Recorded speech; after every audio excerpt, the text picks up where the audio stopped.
अस्सलाम वालेकुम नाज़रीन, मेरा नाम अली हैदर है। आपका शुक्रगुजार हूँ कि आपने मेरी वीडियो देखने के लिए वक्त निकाला। दोस्तों, मैंने आपको पिछली कई वीडियोस में एक बात बताई है कि ईरान किसी प्लानिंग पर है। ईरान कुछ ना कुछ तो कर रहा है। जो खामोश बैठा हुआ है, क्यों बैठा हुआ है? इसके पीछे कोई प्लानिंग है और बहुत बड़ी प्लानिंग है। एक तो उस प्लानिंग से आज पर्दा उठा है, वो प्लानिंग बेनकाब हुई है, उसकी तफसीलात मैं आपको बताऊँगा। दूसरी इंपॉर्टेंट चीज़ ये है कि इसराइल ने एक तरह से अमेरिका पे हमला किया, एक तरह से, और अब मैं देखूंगा कि अमेरिका बोलता है या नहीं बोलता। क्या अब भी अमेरिका कहेगा कि ये जो कुछ है ये बेसिकली इसराइल का सेल्फ डिफेंस है?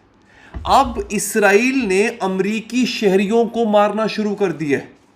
तो अब सवाल मेरा यहां पे अमेरिकियों से होगा कि जो हर बात पे कहते थे नो कमेंट, क्या अब वो इसराइल के ख़िलाफ़ बात करेंगे? क्या अभी वो इसराइल को सपोर्ट करेंगे? मेरे पास खबर है किसको मारा है, कैसे मारा है, सारी तफसीलात इंशाल्लाह नाज़रीन मैं आपको बताने जा रहा हूँ। अच्छा, इसके साथ नाज़रीन सबसे बड़ी खबर जो आज की है, जिसको breaking news of the year कह सकते हैं, बल्कि इस सदी की सबसे बड़ी खबर जो है वो ये है कि आलमी अदालत ने, इंटरनेशनल कोर्ट ने इसराइल के ख़िलाफ़ एक ऐसा फ़ैसला दिया है कि दुनिया की कोई भी ताकत सोच नहीं सकती थी कि इसराइल के ख़िलाफ़ ये फ़ैसला आएगा। मुझे अभी भी यकीन नहीं हो रहा कि वाकई इसराइल के ख़िलाफ़ ये फ़ैसला आ गया। मैंने ख़बर पढ़ी, यकीन नहीं हुआ। फिर मैंने वीडियो निकाल के देखी, उसमें बाकायदा फ़ैसला पढ़ के सुनाया जा रहा है। वो जो मैंने वीडियो देखी तो मैं हैरान रह गया दोस्तों कि ये हुआ क्या है। तो मैं आइए आपको इन ख़बरों से आशना करवाता हूँ, आगाह करता हूँ कि एग्जैक्टली नाज़रीन हुआ क्या है, फिर आगे बात को बढ़ाएंगे। अच्छा, सबसे पहले तो आपको बता दूं नाज़रीन कि ईरान ने दुनिया का सबसे बेहतरीन जो एयर डिफेंस सिस्टम है, या वो पेट्रियट है अमेरिका के पास, या फिर रूस का S-400 जो है वो दुनिया का बेहतरीन एयर डिफेंस सिस्टम माना जाता है। रूस का है ये इस वक्त तुर्की के पास है। तुर्की ने हासिल किया था रूस से, इंडिया ने भी हासिल किया था, भारत के पास भी है। ईरान के पास S-300 था जो कि इससे पुराना वर्जन है। खबर ये आई है कि ईरान ने S-400 anti ballistic missile defence system जो है वो उसने ले लिया है। वो ईरान पहुंच गया है, डिप्लॉय हो गया है, काबिल इस्तेमाल है, और इस वक्त इसराइल सर पकड़ के बैठ गया, करें क्या? दोस्तों, ईरान की सरहद में जहाज नहीं घुस सकता, मिसाइल तो दूर की बात है, जहाज भी नहीं घुस सकता। तो बेसिकली ये जो डिफेंस सिस्टम ईरान के हाथ लगा है, ये बेहतरीन डिफेंस सिस्टम। इसका मतलब क्या है? देखिए, ईरान अगर इसराइल पर हमला करता तो इसराइल ने और अमेरिका ने मिलकर पलटकर जवाब देना था ईरान को, और बड़ा सख्त जवाब होना था। उससे पहले ईरान ने क्या किया?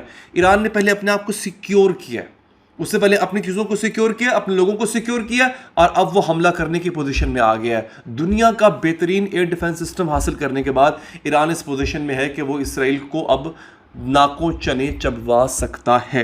तो ये तो है आज की तीसरी बड़ी खबर। अब आ जाते हैं दूसरी बड़ी खबर पे दोस्तों।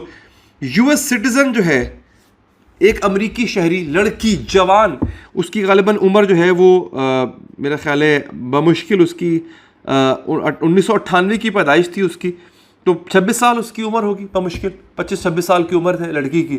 उसके सर में गोली मार के उसको मार दिया। गज़ा के आसपास वो फिर रही थी, एक्टिविस्ट है, लोगों की मदद कर रही थी, अमेरिकी शहरी है, उसको मार दिया। अमेरिका पूरे के अंदर इस वक्त एहतजाज की फ़िज़ा है, पूरा अमेरिका सोगवार है अमेरिकी शहरी का कत्ल होना। इससे पहले जब जब किसी बेगुनाह को इसराइल मारता था, बच्चों को, बूढ़ों को, ख़वातीन को, तो अमेरिका कहता था कि जो कुछ भी इसराइल कर रहा है ये सेल्फ डिफेंस में कर रहा है, अपने आप को बचाने के लिए कर रहा है।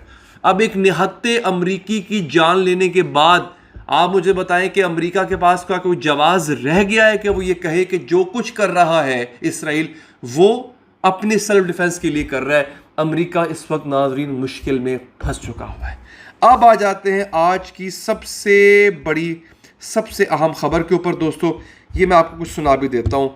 अच्छा, पैलेस्टीनियन फॉरेन मिनिस्टर जो हैं रियाद अल मालकी, उन्होंने आके स्टेटमेंट दी है। इंटरनेशनल कोर्ट यानी आलमी अदालत का फैसला उन्होंने पढ़ के सुनाया है। अब ज़रा फैसला नाज़रीन सुनिएगा। फैसला नाज़रीन ये है कि आलमी अदालत ने इजराइल को एक नाजायज़ रियासत करार दे दिया है, इल्लीगल स्टेट।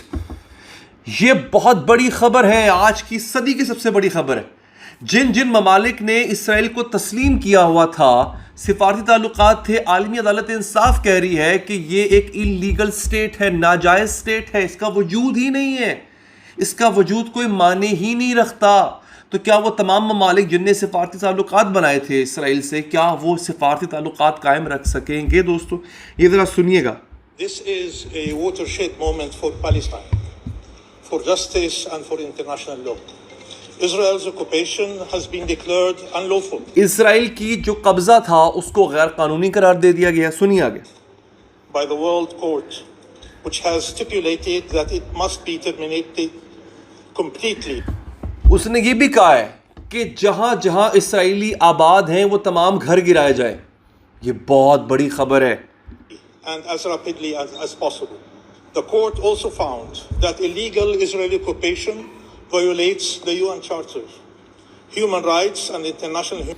इसराइल ने जो कब्जा कर रखा है, नाजायज कब्जा, ये यूएन चार्टर के खिलाफ है, आलमी कवानीन के खिलाफ है। सुनिए, और ह्यूमैनिटेरियन लॉ, इंसानी हुकूक के खिलाफ भी है। The court further unequivocally declared that all Israeli settlements in the occupied Palestinian territory are illegal and must be dismantled, गिरा दी जाएं, इनके तमाम मकान के घर गिरा दिए जाएं, and that all Israeli settlers must be evacuated. The court declared that Israeli illegal occupation not only violates but eviscerates the Palestinian people. ये जो इलीगल है सेटलमेंट इसराइल की, ये फ़लस्तीनियों के हक में डाका है। पहली बात तो ये, वो मगरिब जो फ़लस्तीन को रियासत तस्लीम ही नहीं करता था, वो मान गया कि अब आलमी अदालत के इंसाफ के ख़िलाफ़ कैसे जाएं भाई? आलमी अदालत है, कल को इसी अदालत में इन बड़े बड़े ममालिक ने अपने केसेस, अपने डिस्प्यूट्स लेके जाने हैं। अगर ये उसके फैसले को मानने से इनकार कर देंगे तो ये उल्टा फंस जाएंगे। इतना बड़ा फैसला दे दिया। इसराइल बतौर रियासत नाजायज रियासत है, इसराइल एग्जिस्ट ही नहीं करता। फिर जितनी भी सेटलमेंट्स वहाँ पर हुई हुई हैं, जो जो इन्होंने आबादकारियाँ की हैं, वो सब की सब गिरा दी जाए, डिसमेंटल कर दिया जाए उसको। ये है मुझे लगता है इस सदी की नाजरीन सबसे बड़ी खबर। इस पर आप लोग अपनी राय भी लाजमी दीजिएगा। अपना बहुत ख्याल रखिए नाजरीन। अल्लाह निगहबान।